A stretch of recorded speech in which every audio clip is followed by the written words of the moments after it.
The segment of the small SUV will double in size in about the next 10 years. And the most important markets here are Europe, Asia and South America. And this is more than enough reason for Volkswagen to present something new in that segment. And with this, welcome to the world premiere of the new Volkswagen T-Cross.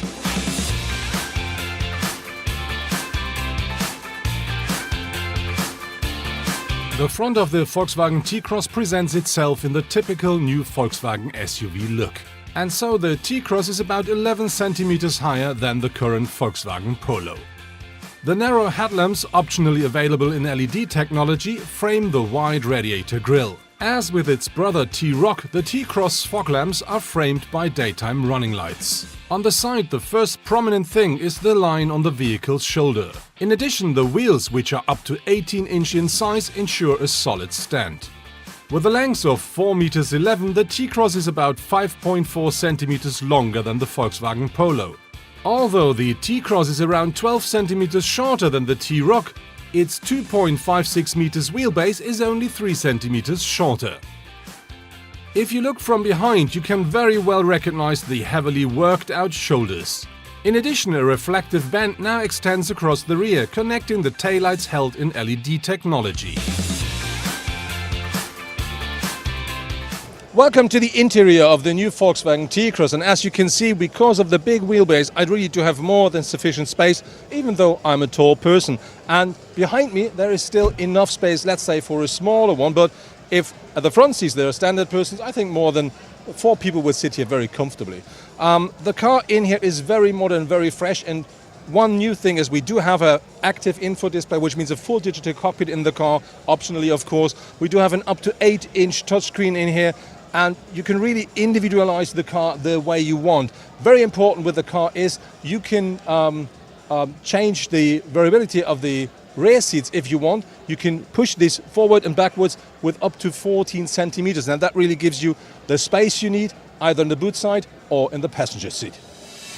Even though the T-Cross has claddings at the wheel arches and features a fake skid plate front and rear, it is still not an off-roader. Because unlike the T-Roc, the small crossover is only available with front-wheel drive.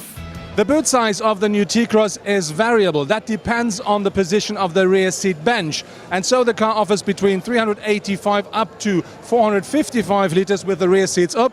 And if you fold down the rear seats, that car then offers up to 1,281 liters of maximum boot capacity. The standard equipment of the Volkswagen T-Cross includes the front assist with pedestrian recognition and city emergency braking, as well as the lane departure warning system, hill start assist, the lane change assist and the parking assistant. Optionally, the automatic distance control ACC, the park steering assistant and the high beam assistance are available for more comfort. So next to me now, Hans-Joachim Stück, former race driver, let's say that way. Stücki, I have a question. We do see that new Volkswagen T-Cross here, and I have a bit of a problem saying, okay, this is the T-Cross, this is the T-Roc, this is the Polo. What do you think about that car and the positioning of the car? This is the point.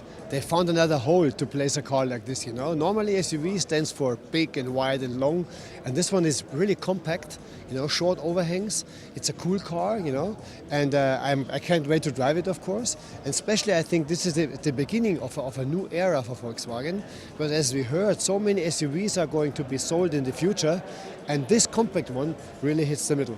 So you just mentioned you didn't drive it. What do you expect from the car?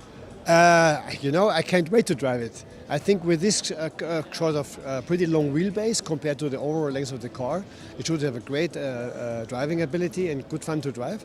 We'll see which engine we are getting in the car, but I think we'll be right on wheel, no doubt. Like its sister model, the new T-Cross will also be produced at the Spanish Volkswagen plant in Navarra. The new crossover is available in the trim levels T-Cross, Life and Style.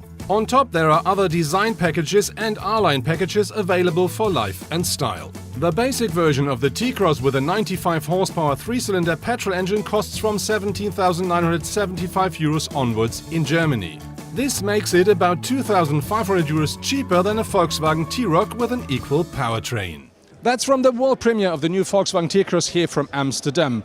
I'm quite sure that that car will find its buyers quite quick and easy, because that is a modern, fresh, small SUV, and that market is really increasing absolutely unproportionally. On the other hand, the question is how much of the T-Rock customers the T-Cross will appeal to, because the distance and price is very, very tiny, and you of course get a lot more of car with a T-Rock. On the other hand, another question for me is how much of the market share of the Volkswagen Polo the T-Cross will take, because maybe the T-Cross is the more modern or more fresh car. But I think these questions will be answered by the future.